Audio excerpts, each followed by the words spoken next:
ಇಡಿ ದುರುಪಯೋಗ ಖಂಡಿಸಿ ಉಡುಪಿ ಜಿಲ್ಲಾ ಕಾಂಗ್ರೆಸ್ ಪ್ರತಿಭಟನೆ ನಡೆಸಿತು. ಉಡುಪಿ ಆದಾಯ ತೆರಿಗೆ ಇಲಾಖೆ ಕಚೇರಿಗೆ ನುಗ್ಗೋದಕ್ಕೆ ಕಾರ್ಯಕರ್ತರು ಯತ್ನಿಸಿದ್ರು. ಕಚೇರಿ ಗೇಟಿನ ಮೇಲೇರಿ ಘೋಷಣೆ ಕೂಗಿದ್ರು. ಕೇಂದ್ರ ಬಿಜೆಪಿ ಸರ್ಕಾರ ದ್ವೇಷ ರಾಜಕಾರಣ ಮಾಡುತ್ತಿದೆ. ಪ್ರಜಾಪ್ರಭುತ್ವದ ಅಂಗಸಂಸ್ಥೆಗಳಾದ ಇಡಿ, ಸಿಬಿಐ ಮತ್ತು ಐಟಿಯನ್ನ ಕೇಂದ್ರ ಸರ್ಕಾರ ದುರುಪಯೋಗ ಮಾಡಿಕೊಳ್ಳುತ್ತಿದೆ. ಸರ್ಕಾರಿ ಇಲಾಖೆಗಳನ್ನ ತನ್ನ ಕೈಗೊಂಬೆಗಳಂತೆ ಮಾಡಿಕೊಂಡು ಕುಣಿಸುತ್ತಿದೆ. ವಿರೋಧ ಪಕ್ಷದ ನಾಯಕರ ಧ್ವನಿಯನ್ನ ದಮನ ಮಾಡೋಕೆ ಯತ್ನಿಸುತ್ತಿದೆ ಅಂತ ಕಾಂಗ್ರೆಸ್ ಕಾರ್ಯಕರ್ತರು ಕಿಡಿಕಾರಿದ್ರು. ವಿಧಾನ ಪರಿಷತ್ ಸದಸ್ಯ ಮಂಜುನಾಥ್ ಭಂಡಾರಿ, ಕಾಂಗ್ರೆಸ್ ಮುಖಂಡರಾದ ಎಂಎ ಗಫೂರ್, ಕಿಶನ್ ಹೆಗ್ಡೆ, ರಮೇಶ್ ಕಂಚನ್ ಪ್ರತಿಭಟನೆಯಲ್ಲಿ ಭಾಗಿಯಾಗಿದ್ದರು.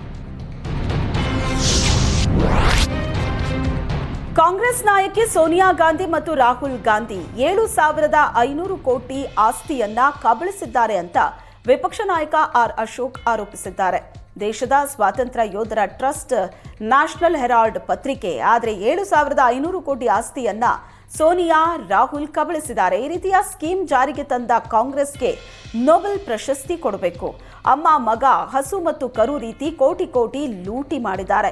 ಈ ಪ್ರಕರಣದಲ್ಲಿ ಸೋನಿಯಾ A1, ರಾಹುಲ್ A2 ಆಗಿದ್ದಾರೆ. ಆರೋಪಿಗಳಿಗೆ ಶಿಕ್ಷೆ ಆಗಬೇಕು ಅಂತ ಅಶೋಕ್ ಆಗ್ರಹಿಸಿದರು. ಜಾತಿಗಣತಿ ವರದಿ ಮಂಡಿಸಿರುವ ಕಾಂಗ್ರೆಸ್ ಸರ್ಕಾರದ ವಿರುದ್ಧ ಲಿಂಗಾಯತ ಮತ್ತು ಒಕ್ಕಲಿಗ ಸಮುದಾಯಗಳು ತಿರುಗಿ ಬಿದ್ದಿದೆ.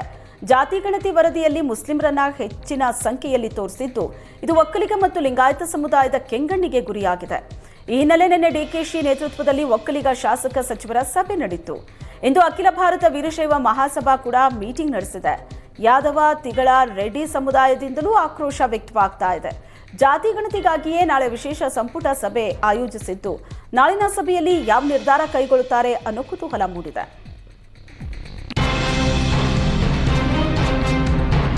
ಜಾತಿ ಗಣತಿ ವಿರೋಧಿಸಿ ಒಕ್ಕಲಿಗ ಸಚಿವರು, ಶಾಸಕರು ಸಭೆ ನಡೆಸಿದ್ರು. ಡಿಕೆಶಿ ನೇತೃತ್ವದಲ್ಲಿ ನಡೆದ ಈ ಸಭೆಯಲ್ಲಿ ಮಾಜಿ ಅಧ್ಯಕ್ಷ ಜಯಪ್ರಕಾಶ್ ಹೆಗ್ಡೆ ಕೂಡ ಭಾಗಿಯಾಗಿದ್ರು. ಜಯಪ್ರಕಾಶ್ ಹೆಗ್ಡೆ ಎದುರೇ ಒಕ್ಕಲಿಗ ಶಾಸಕರು ಖಡಕ್ ಮಾತುಗಳನ್ನ ಆಡಿದ್ದು, ಜಾತಿಗಣತಿ ವರದಿಯ ಅಂಕಿಅಂಶದ ಬಗ್ಗೆ ಶಾಸಕರು ಕಟುವಾಗಿ ಟೀಕಿಸಿದ್ರು. ಮೂಲ ವರದಿಯೇ ಇಲ್ಲದೆ ಅಂಕಿಅಂಶದ ಮೇಲೆ ವರದಿ ಕೊಟ್ಟಿದ್ದೀರಾ, ವರದಿ ಕೊಟ್ಟಿರೋದೇ ಸರಿ ಅಲ್ಲ ಅಂತ ಜಯಪ್ರಕಾಶ್ ಹೆಗ್ಡೆ ವರದಿ ಬಗ್ಗೆಯೇ ಶಾಸಕರು ವಿರೋಧ ವ್ಯಕ್ತಪಡಿಸಿದ್ರು. ಜಾತಿಗಣತಿಗೆ ಆಕ್ಷೇಪ ಇಲ್ಲ, ಆದರೆ ಒಕ್ಕಲಿಗರ ಅಂಕಿ ಸಂಖ್ಯೆಗಳ ಬಗ್ಗೆ ಅನುಮಾನ ಇದೆ.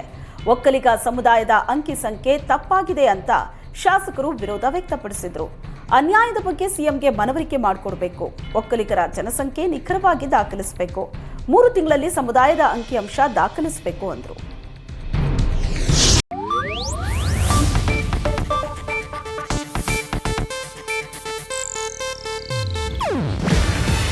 ಇದು ಏಷ್ಯಾನೆಟ್ ನ್ಯೂಸ್ ನೆಟ್ವರ್ಕ್ ಪ್ರಸ್ತುತಿ. ನೀವು ನೋಡ್ತಿದ್ದೀರಾ ಏಷ್ಯಾನೆಟ್ ಸುವರ್ಣ ನ್ಯೂಸ್.